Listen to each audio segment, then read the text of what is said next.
বিশ্বের সবচেয়ে ধনী ব্যক্তিদের একজন আর ডিপ স্টেটের একটা গুরুত্বপূর্ণ অ্যাসেট বিল গেটস গত মাসেই প্রিডিকশন দিয়েছিল যে আগামী 4 বছরের মধ্যে গোটা বিশ্ব একটা ভয়ঙ্কর প্যান্ডামিক ফেস করতে চলেছে, যেরকমটা কোভিডে হয়েছিল।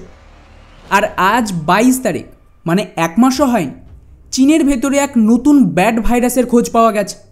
Chinese media south China morning পোস্টের তরফ থেকে গতকাল খোলাসা করে যে চীনের ভেতরে ওদের কমিউনিস্ট পার্টি বা ওদের সেনার আন্ডারে যে ল্যাব রয়েছে সেখানে এমন এক ধরনের ব্যাড ভাইরাস পাওয়া গেছে যা কোভিডের মতনই মানুষের ভেতরে সংক্রমণ ছড়াতে পারে।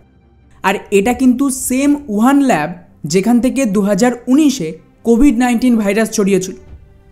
ইন্টারেস্টিং ব্যাপার হলো বিল গেটসের ভবিষ্যৎবাণীকে সম্পূর্ণ ইগনোর করা বোকামি হবে, কেননা বিল গেটস আমেরিকার ডিপ স্টেটের একটা গুরুত্বপূর্ণ অ্যাসেটস এবং করোনা ভাইরাস ছড়ানোর আগেও আমেরিকার ডেমোক্রেটিক পার্টির লিডার এবং বিল গেটস ক্লিয়ারলি জানিয়ে দিয়েছিল এমন কিছু একটা হবে, আর সেটাই হয়।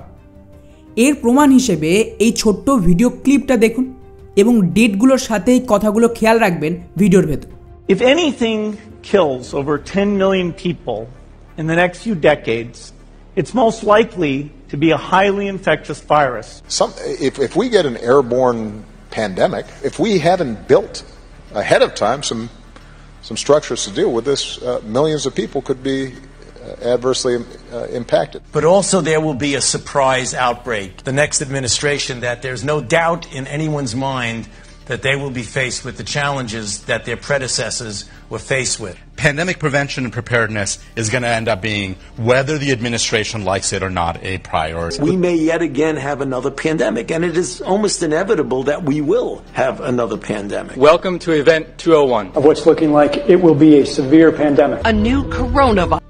তো শুনলেন, 2015 সালে এই সেম বিল গেটস দাবি করেছিল আগামী কয়েক বছরের মধ্যে কয়েক মিলিয়নের বেশি মানুষকে যদি কেউ মেরে ফেলে সেটা হবে প্যান্ডামিক। এরপর 2017 সালে আমেরিকার তৎকালীন রাষ্ট্রপতি ওবামা, যে কিন্তু ডেমোক্রেটিক পার্টির এগেইন ডিপ স্টেটের অ্যাসেট, দাবি করে যে আমাদের কিছু স্ট্রাকচার তৈরি করতে হবে কোনো বড় প্যান্ডামিককে কাউন্টার করার জন্য, যাতে আমাদের দেশের লাখো মানুষকে বাঁচানো যায়। এবং ওই বছরই বারবার একাধিক ওবামা অ্যাডমিনিস্ট্রেশনের ব্যক্তিরা এটাই বলেছিল যে আচমকায় কোনো ভাইরাস ছড়িয়ে পড়তে পারে, আমাদের তৈরি হতে হবে। এবং এর ওপর বেশ কিছু ফান্ডিংও হয় ইনফ্রাস্ট্রাকচার তৈরির জন্য। But also there will be a surprise outbreak. The next administration, that there's no doubt in anyone's mind that they will be faced with the challenges that their predecessors were. আর এটা তো কাকতালীয় হতে পারে না যে তারপরে 2019 সালে এই করোনা ভাইরাস গোটা বিশ্বে ছড়িয়েছিল, আর খুব সম্ভবত এটা ম্যানমেড প্যান্ডামিক ছিল। আর এর প্রমাণ হিসেবে একটু খেয়াল করেন, ডোনাল্ড ট্রাম্প একমাত্র ব্যক্তি ছিল যে খোলাখুলি বলেছিল এটা চাইনিজ ভাইরাস এবং ইচ্ছাকৃতভাবে চীন থেকে ছড়ানো।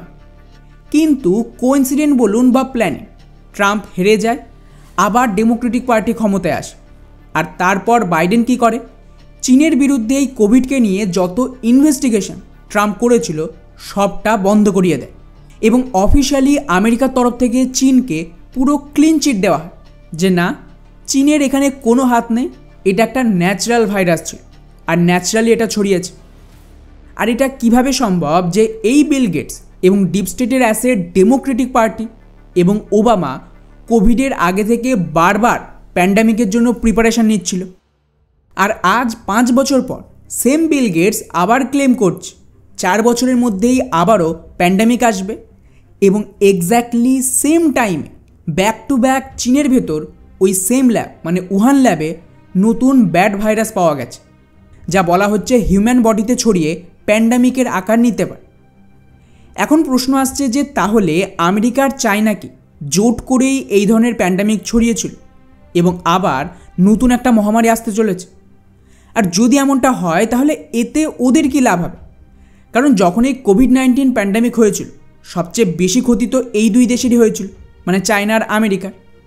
ওয়েল, এর জবাব জানতে হলে আমাদের 107 বছর পিছিয়ে যেতে হবে। 2019 সালে কোভিড প্যান্ডামিক হয়েছিল।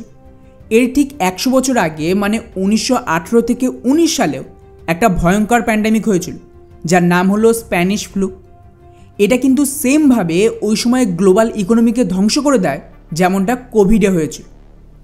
অ্যাকাডেমিক অ্যান্ড্রু স্মিথের দাবি অনুযায়ী এই স্প্যানিশ ফ্লু যখন হয়েছিল সেই সময় প্রথম বিশ্বযুদ্ধ চলছিল এবং ওই মহামারী কিন্তু মেনলি হিট করেছিল সেই সব দেশে যারা ওই সময় আমেরিকা, ব্রিটেন আর ফ্রান্সের বিরুদ্ধে লড়ছিল, মানে জার্মানি, অস্ট্রিয়া এরা, যার ফলস্বরূপ এই যুদ্ধ জিততে কিন্তু সুবিধা হয়েছিল অ্যালাইড ফোর্সে। এবার একটা প্যাটার্ন লক্ষ্য করুন এবং এটাই সবচেয়ে গুরুত্বপূর্ণ। প্রথম বিশ্বযুদ্ধের আগে যদি একটু রিসার্চ করেন তাহলে খেয়াল করবেন ওই সময়কার সুপার পাওয়ার ব্রিটেনে ভয়ঙ্কর ইকোনমিক ক্রাইসিস শুরু হয়। ওদের গোল্ড রিজার্ভ ইম্প্যাক্ট হয়েছিল, স্টক মার্কেট বন্ধ করে দিতে হয়েছিল এবং লন্ডন, যেটা ওই সময়কার গোটা বিশ্বের ইকোনমিক হাউস ছিল, সেটা তো প্রায় কোল্যাপস হওয়ার পথে পৌঁছে যায়। আর এরপরেই শুরু হয় প্রথম বিশ্বযুদ্ধ, তারপর মহামারী এবং সবচেয়ে গুরুত্বপূর্ণ ওই সেম টাইম জার্মানিতে এলজিবিটিকিউ টাইপের একটা মুভমেন্ট শুরু হয়, যা মেইনলি জার্মানির ভেতর ইয়াং জেনারেশনকে শেষ করে দিয়েছিল, যা ইভেনচুয়ালি একটা গ্লোবাল ক্রাইসিস তৈরি করে এবং ফাইন্যান্সকে রিসেট করে দেয় যাতে ব্রিটেন এবং ডিপ স্টেটের ফোর্স তখনকার মতন বেঁচে যায়। সেম কাজ দ্বিতীয় বিশ্বযুদ্ধের আগেও হয়। আবারও সেই লন্ডনে ইকোনমিক ক্রাইসিস শুরু হয়, যাকে the great depression and recession বলে। এই সময় আমেরিকা তো রিসেশনে চলে গিয়েছিল, ব্যাংক অফ লন্ডন ধ্বংসের পথ, আর এখান থেকে বাঁচার জন্য শুরু হয় দ্বিতীয় বিশ্বযুদ্ধ।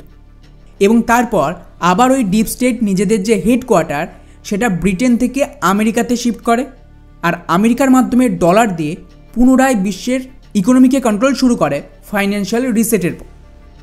এবারে আসুন বর্তমান সময়। প্রথম বিশ্বযুদ্ধ আর দ্বিতীয় বিশ্বযুদ্ধের আগে যেভাবে ব্রিটেন আর আমেরিকার ইকোনমি ধ্বংসের পথে ছিল, ইকোনমিক ক্রাইসিস শুরু হয়, আজও আমেরিকার সেম অবস্থা হয়ে দাঁড়িয়েছে। আগের মতনই পুরনো স্ক্রিপ্ট আবারও চলছে, যার আন্ডারে প্রথমে কোভিড মহামারী ছড়ালো, আর এই কোভিডের চক্করে পুরো গ্লোবাল ইকোনমিক ক্রাইসিস শুরু হয়েছে। ইউক্রেন যুদ্ধ, ইসরায়েলের যুদ্ধ শুরু হলো, বা বলা ভালো করানো হলো, এবং গোটা ইউরোপ এবং আমেরিকায় একটা এলজিবিটিকিউ মুভমেন্ট ভাইরাসের মতন ছড়িয়ে পড়েছে।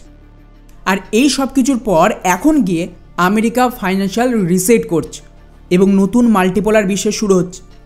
তো স্বাভাবিকভাবে ওদের ওপর যে $35 ট্রিলিয়ন লোন রয়েছে সেগুলিকে মেকআপ করবে কী করে? আবার ফাইন্যান্সিয়াল রিসেট চায়। তো সেটাই হচ্ছে। যদি ডিপ স্টেটের মনে হয় যে রিসেটের সমস্যা হচ্ছে, প্ল্যান মাফিক হচ্ছে না, আমি অবাক হব না ওরা আবারও কোনো প্যান্ডামিক ছড়িয়ে গ্লোবাল ইকোনমিকে কোল্যাপস করায়। এখন আপনারা বলতে পারেন যে ঠিক আছে, এ তো বুঝলাম যে এতে আমেরিকার ফায়দা রয়েছে বা ডিপ স্টেটের ফায়দা রয়েছে, কিন্তু এইসব করে চায়নার কী ফায়দা বা চীনের এতে কী ভূমিকা? তো বন্ধুরা, দ্বিতীয় বিশ্বযুদ্ধের পর যে নতুন গ্লোবাল ডিপ স্টেটের অ্যালায়েন্স তৈরি হয়েছিল ডলারকে চালানোর জন্য, তাতে কিন্তু 4টে অংশ ছিল।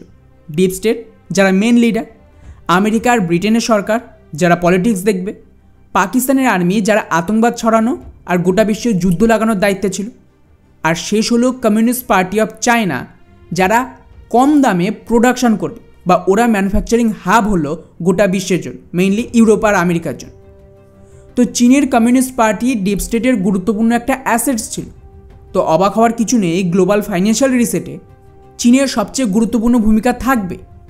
এই কারণেই কোভিড-19 চীন থেকেই ছড়িয়েছিল এবং আমেরিকা তাকে কভার আপ করেছে। এখন দেখতে হবে যে সেম পরিস্থিতি কি আবারও তৈরি হচ্ছে, কারণ এই গ্লোবাল ডিপ স্টেট নিজেদের বাঁচাতে আর ফাইন্যান্সিয়াল রিসেট করানোর জন্য সব কিছু করবে।